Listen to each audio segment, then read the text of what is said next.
Très bon rappel du feu maréchal Mobutu. Oui, soyons nous-mêmes. Soyons nous-mêmes.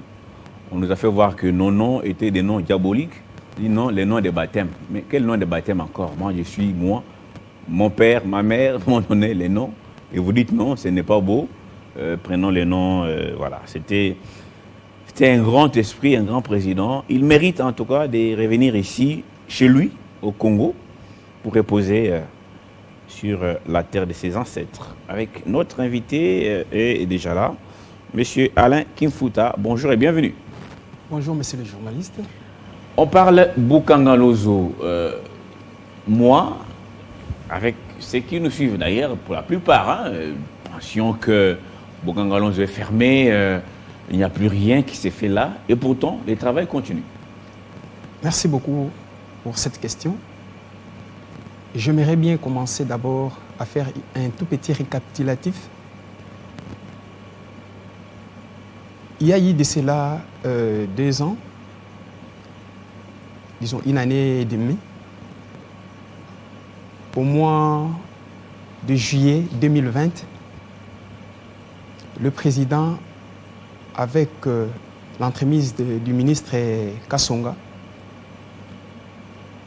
ils ont fait la relance pour le projet Bukangalozo. L'ancien ministre de l'Agriculture. L'ancien ministre d'Agriculture.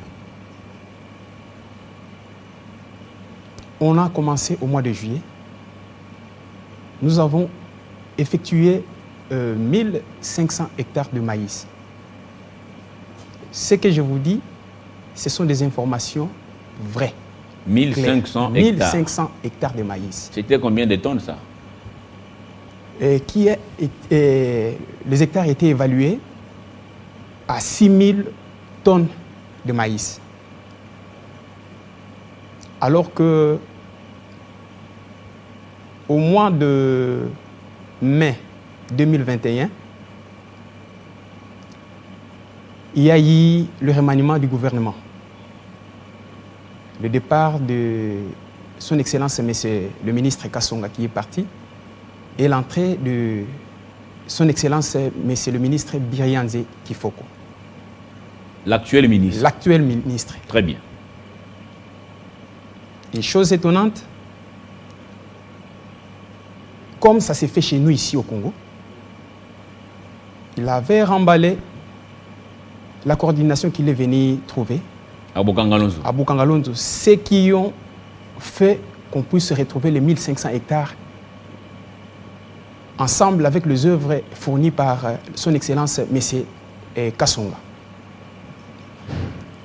Et nos travailleurs, qui ont été comme les travailleurs phares formés par des Sud-Africains, depuis la fermeture du parc vers l'année 2017, comme on est des Quinois, nous sommes rentrés pour œuvrer ici à Kinshasa. Mais soudain, on nous a fait appel de rentrer là-bas pour aller continuer, puisqu'on ne devrait pas travailler avec des inconnus, des gens qui ne maîtrisent pas des machines, puis ce sont des machines semi-automatiques et puis sophistiquées. Alors, nous sommes rentrés pour donner le coup de pouce avec la vision du chef de l'État, qu'on puisse travailler pour notre pays. Les sols et les sous-sols, nous devons le faire produire afin que nous puissions sauver la situation de notre pays. Et nous sommes allés, nous avons travaillé. Au mois de mai, comme je dirais, 2021, on a commencé à stocker le maïs de 1500 hectares. Avec le changement du gouvernement, le ministre qui est entré, il a trouvé ça. Et c'était, à partir de là déjà, il y a eu le manque de paiement des agents de Bukangalozo. Mais qui vous payait avant?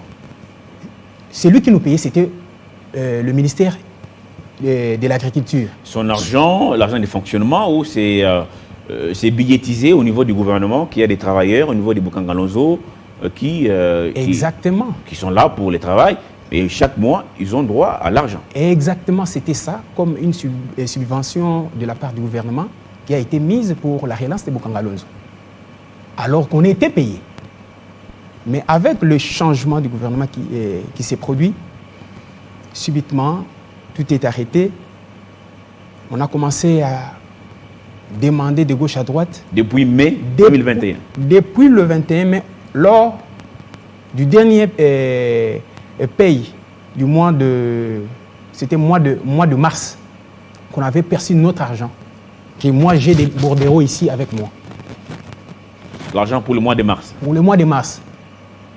Et pendant qu'on était là pour attendre le remaniement qui se faisait, et en étant sûr qu'on va toujours nous payer, la chose s'avère compliquée, difficile.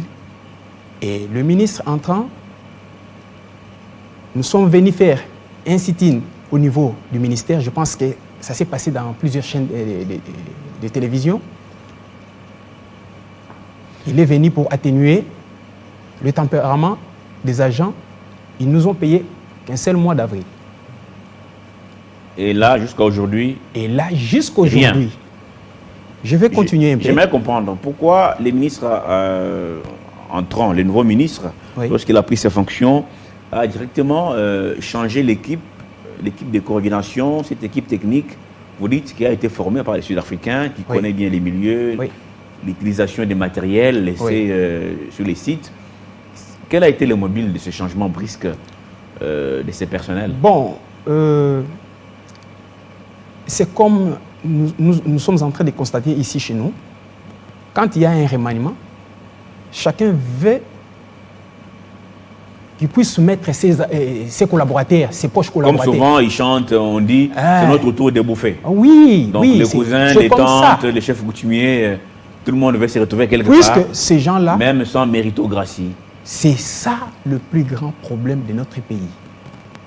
Mettons la personne à la place qu'il faut. Puisque nous, aujourd'hui, nous sommes lésés. C'est la rentrée scolaire pour nos enfants. Actuellement, là où je vous parle là, mes enfants sont à la maison. Mais qu'est-ce que vous réclamez aujourd'hui? C'est combien de mois? Nous sommes venus réclamer nos 15 mois d'arriérés. 15 mois de non-paiement? De non-paiement. Est-ce que cette dotation dont vous parlez tout à l'heure, la dotation pour les personnels des Bukangalonzo qui entrent dans les cadres de cette relance des Bukangalonzo, est-ce que vous êtes sûr que chaque mois les ministres touchent cette dotation et ne veulent pas vous payer? Ou c'est le gouvernement qui a coupé carrément de donner encore les moyens, peut-être que vous ne produisez plus? Disons que moi, en tant que travailleur, je ne fais pas la politique. Mais nous savons que... Quel est le contrat qui vous lie, vous, à Bukangalonzo? Oui, vous avez signé un contrat? Nous avons des contrats signés qui ont pris fin le 16 décembre 2021. Le contrat a déjà pris fin? A pris fin 2021. Mais au nom de quoi vous réclamez les salaires de janvier 2022 jusqu'à... Merci beaucoup. Oui. C'est comme a déclaré l'un de la coordination qui est passé aux médias pour dire que là, on ne travaille plus, il n'y a pas de travailleurs. C'est archi faux. Pourquoi? Le contrat peut prendre fin au mois de décembre. Ils se sont réunis, ils ont établi les notifications de fin de contrat qui devraient remettre à chaque travailleur. Mais nous savons que quand vous faites ça, vous devez aussi... cette notification doit être accompagnée avec la paye des arriérés, avec l'indemnisation des sorties. Chose qu'ils n'ont pas fait et qui n'ont pas fait. Et nous aussi, comme agents, nous n'avons pas accepté ça. Mais dans la bonne foi, dans la bonne volonté, ils ont dit, nous avons nos maïs, nous devrons, ce qu'on avait déjà produit, on peut maintenant le vendre. Le vendre. Les 6 000 tonnes. Oui, les 6 000 tonnes. Ont été vendus déjà. À présent, je vous dis là, tout est fini dans des silos. Il y a absolument... L'argent est allé où des 6 000 tonnes de maïs? C'est la question qu'on doit se poser. Ils se sont organisés pour payer des mois pour le moins gradé. Ou les journaliers. Oui, les journaliers, des qualifiés, des HQ, tous ces petits grades-là. Et pour les cadres, ils ne nous ont payé qu'un seul mois. Alors, avec tout le respect, l'un des cordons est passé pour dire, là-bas les travailleurs ne travaillent plus. Or, ils ont débuté au mois de novembre. Le maïs qu'ils ont livré en commençant du janvier jusqu'au mois d'août, qui faisait la transformation au sein du parc 2021. 2022. Cette année encore? Cette année. Ça continue? Puisque la quantité était stockée. On devait maintenant transformer des graines en farine. En farine. Oh, donc c'est la transformation des graines en farine. Qui a pris maintenant cette année. Et puis accompagné par disons, il y a toujours des points de vente quelque part? Il y a le point de vente que moi j'ai des preuves ici dans mes mains. En commençant le mois de janvier, on produisait, et là-bas le travailleur faisait la transformation, le chauffeur signait pour venir déposer au point de vente, et puis les agents des points de vente orchestraient ça. Tout est là. Et si on dirait que les travailleurs de Boukangalos n'ont pas travaillé cette année, qui sont ces gens ici? Donc, depuis mai 2021 oui. jusqu'au mois d'août 2022, donc cette année, vous avez continué à fréquenter les sites pour transformer les maïs, le maïs, 6 000 tonnes de produits, non seulement en farine, distribuer et vendre aussi en même temps. Oui, non seulement le maïs, y compris les 76 hectares de manioc qu'on avait sémés. À l'heure où nous parlons, ils ont fini à vendre le maïs. Il n'y a aucune suite favorable. Ils sont allés vendre 45 hectares de manioc cru. Aucune suite. Ils pouvaient juste se limiter là. Non. Comme ce sont des bourreaux, comme ils sont au pouvoir, ils sont allés vendre des matériels qui se trouvent dans le site de Maluku. Donc, même ça, c'est déjà vendu aussi. 52 conteneurs. Vendus. Là, je vous dis en face comme ça, nous sommes dans le média, et vous pouvez faire des investigations et vous trouverez ça. C'est vendu.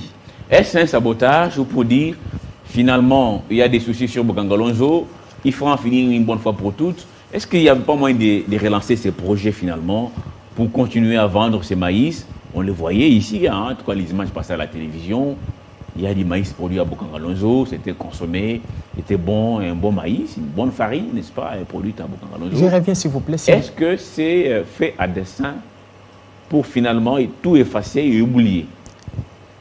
Je vais revenir pour dire que c'est une mauvaise foi et le non-respect du soutien à la vision du chef de l'État, qui est le président Félix Antoine Tshisekedi Tshilombo, que les gens veulent saboter. Qui avait dit nous devons relancer Boukangalonzo. Puisque le président n'est pas rien. Il a pensé qu'on puisse se relancer.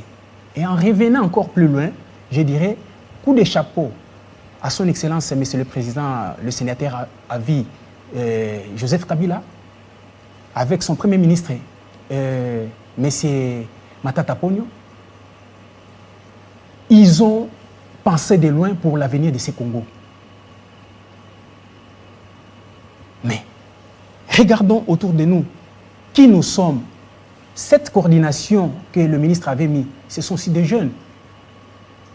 Or, ce pays ici a besoin de jeunes qui puissent œuvrer. Il y a autant de jeunes de notre pays qui évoluent ailleurs. Et nous qui avons accepté de quitter la ville de Kinshasa pour aller vivre dans la brousse, à 45 km du national numéro 2, peut-être la nuit, vous pouvez dormir. Le serpent qui suit les rats pour l'attraper pourrait entrer dans la maison et puis vous piquer, vous mourrez. Et qui risque même de vous confondre au rat. Donc, oui. C'est assez alarmant ce que vous dites, que ces projets soient sabotés ainsi jusqu'à aller vendre du matériel. Pour faire quoi avec cet argent? Qu'est-ce qui est fait en contrepartie Monsieur le ministre, en tout cas, c'est en tout cas vous qui êtes pointé des doigts ici. Est-ce que vous pouvez justifier, n'est-ce pas, pour apporter au moins la lumière sur cette question? Les maïs transformés en farine, vendus, oui. Les maniocs, vendus, oui. Jusqu'à aller vendre du matériel.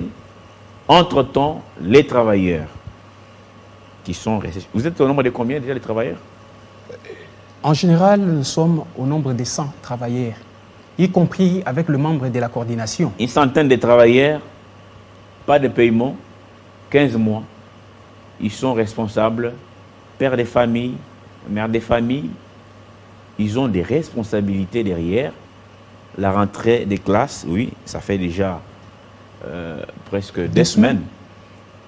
Qu'est-ce que leurs enfants vont devenir? C'est la grande question. Mais vous aviez adressé un mémo au Premier ministre, oui, Jean-Michel Sam Lukonde, donc le 7 septembre. J'ai pris connaissance de ces documents. Qu'est-ce qu'il vous a dit? Est-ce qu'il a lu votre mémo? Merci pour la question. On nous a réussi à la primature. Le dossier est en cours, en train d'être traité. Et le cabinet ou le conseiller du Premier ministre chargé en matière d'agriculture nous a rassuré d'attendre la suite le jeudi de cette semaine. Donc demain? Demain.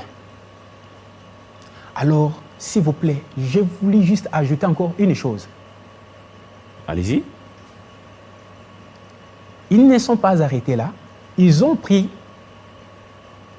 le tracteur, les engins agricoles. Ils ont fait louer dans la ferme de M. Vital Kamere. Lui qui n'a pas de problème, disons, il est comme un... Donc, l'ancien directeur de cabinet oui, est allé aussi louer des tracteurs là-bas oui, pour ses champs. C'est tout à fait normal. Il veut faire son champ. Est-ce que ça fait partie de la mission? Je pense qu'il a payé sa caution. Ça fait partie des missions de Bokanga Lonzo, faire louer son matériel aux tierces personnes? Oui, il y a une partie réservée à la synergie. Mais la question est posée. Si peut-être ils ont fait cela, puisque je ne pense pas que M. Kamere... Finalement, qu'est-ce qui reste aujourd'hui même, pendant que nous parlons? Qu'est-ce qui reste à Bokanga Lonzo? Aujourd'hui, je vous dirais, il y a quelques hectares de manioc qui sont restés, qui cherchent à comment vider ça. Pour clore les débats. Pour clore les débats. Et oublier. Et oublier tout.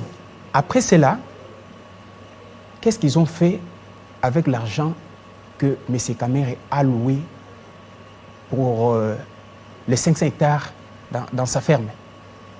Donc, où est parti cet argent? Les maïs vendus, les maniocs vendus, les conteneurs des matériels vendus, les tracteurs en location, oui. Tout ça, la sommation de tout, vous ne voyez que des nuages.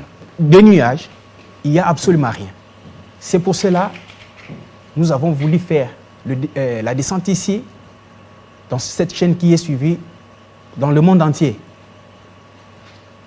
Nous avons des larmes aux yeux, nous pleurons intérieurement et nous souffrons, sachant que nous avons notre papa qui est le chef de l'État, M. Antoine Félix Tshilombo. Ces services vous écoutent, vous devez en avoir le cœur net, les services vous écoutent. Oui, nous sommes dans un état des droits. L'état des droits, c'est aussi le respect des engagements. Okay. Vous avez dit à ces travailleurs, messieurs, nous voulons relancer les parcs agro-industriels de Bokanga Lonzo, qui n'est pas une mauvaise idée du tout. Regardez même les colonnes qui sont particulièrement cassées aujourd'hui, ils produisent du maïs. Le Congo, c'est un pays qui offre beaucoup de potentialités. Et sur le plan agricole. C'est possible de relancer Bokanga Lonzo. Les travailleurs étaient là, une centaine, vous avez dit. Oui. Même si c'est encore trop peu par rapport à l'étendue, à la vaste étendue que nous avons. De ces parcs, c'est tellement vaste. Oui. C'est combien d'hectares en tout? Au total, c'est presque 80 000 hectares. 80 000 Mais moi, je vous dirais, puisque je suis parmi... Vous n'avez même pas exploité moins d'1%. Donc c'est moins d'1%. Jusque-là... C'est encore au début, en tout cas tout à fait au début. Oui. Pourquoi les ministres de l'Agriculture ou ses services veulent finalement effacer l'histoire, vendre du matériel, vendre même les semences qui restent là-bas, on veut tout vendre pour son ventre et oublier. Est-ce comme ça que les vrais hommes d'État doivent agir? Notre invité vous dit tout en long et en large sur ce plateau. Je vais revenir à vous. Il est 10h à Kinshasa. Nathalie Yokom Posso, toujours très souriante. Hein? Vous donnez de l'énergie positive ce matin aux téléspectateurs. Ils me disent merci à votre place. Ils me disent merci. Nathalie, la dernière livraison, oui, de la Minute Info, c'est à vous maintenant. Merci beaucoup. Merci également à vous d'être resté avec nous. La Minute Info, c'est dans une poignée de secondes.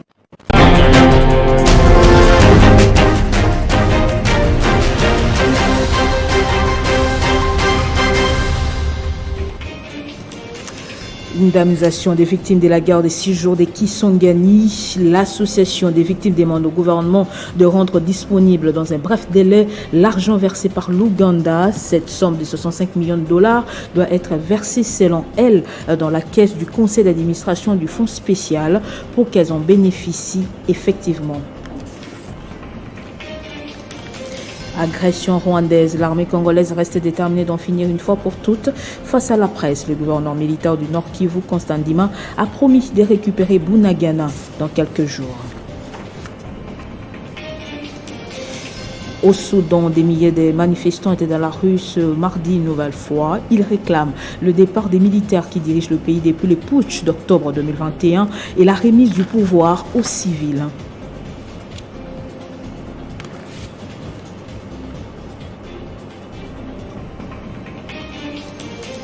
Dans le monde, la présidente de la Commission européenne prononce son discours politique général ce mercredi. Ursula von der Leyen est attendue sur de nombreux sujets, notamment la crise qui secoue l'Union européenne en ce moment.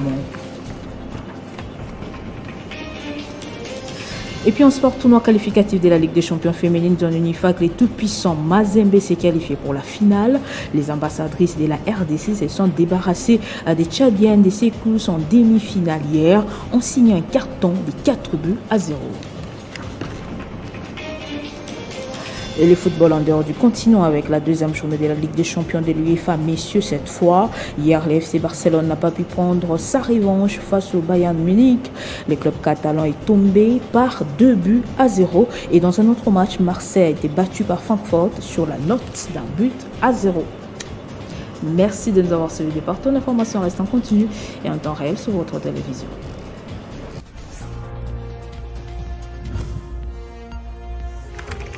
L'actualité reste en continu.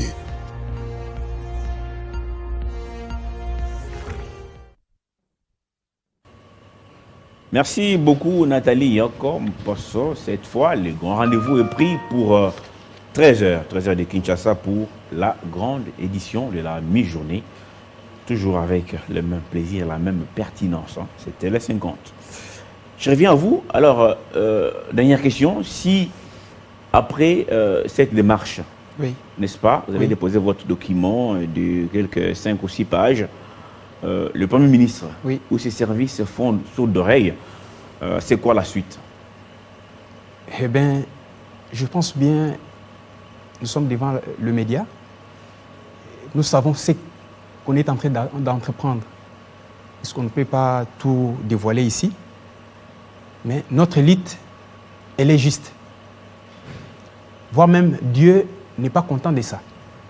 Et nous irons jusqu'au bout. Je sais que là, on a déjà été à subir de menaces. Puisque vous êtes donc intimidé. Nous sommes déjà intimidés. Qui vous intimide? Le ministre ou ses services? Il y a plusieurs services qui sont en train de nous intimider. Ceux qui ont vendu du maïs, ils sont là. Manioc, matériel, qui font louer les tracteurs, et qui parfois prennent des champagnes, sont dans les bruits le week-end et tout. Oui. Ils disent, monsieur, vous, taisez-vous, oui, vous n'avez droit à rien. Or, nous sommes passés pour réclamer seulement que le président puisse nous remettre dans nos droits. Nous ne sommes pas seulement le travailleur, mais nous sommes aussi le gardien de ces patrimoines. Quand nous avons vu qu'il y a des choses qui sont en train de disparaître, nos yeux ont vu et nous avons le droit de communiquer au gouvernement qu'il puisse faire attention. Et nous déclarons maintenant que l'audit soit fait au niveau du site de Maluku. Il faut reconstituer obligatoirement, en tout cas, les patrimoines des parcs agro-industriels de Bokangalonzo, savoir c'est quoi là-bas, qu'est-ce qui constituait ces matériels, pourquoi ça a été vendu, vendu par qui, à qui.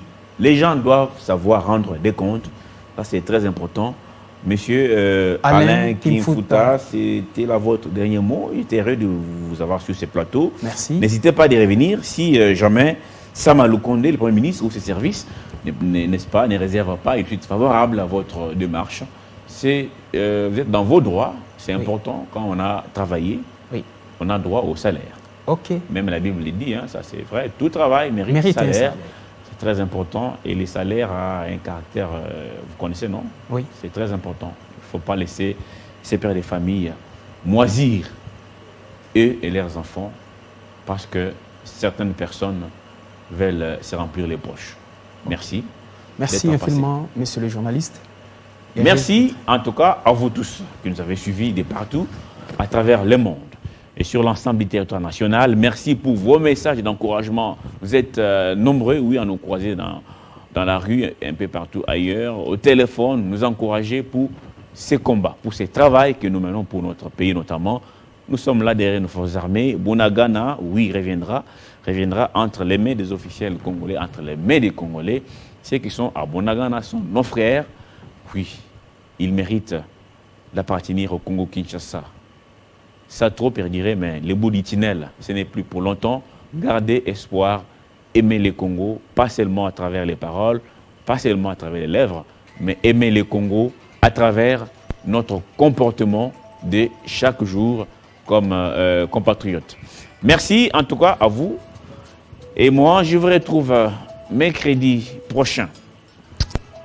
Même plateau, même heure, même plaisir. Au revoir, à très très bientôt.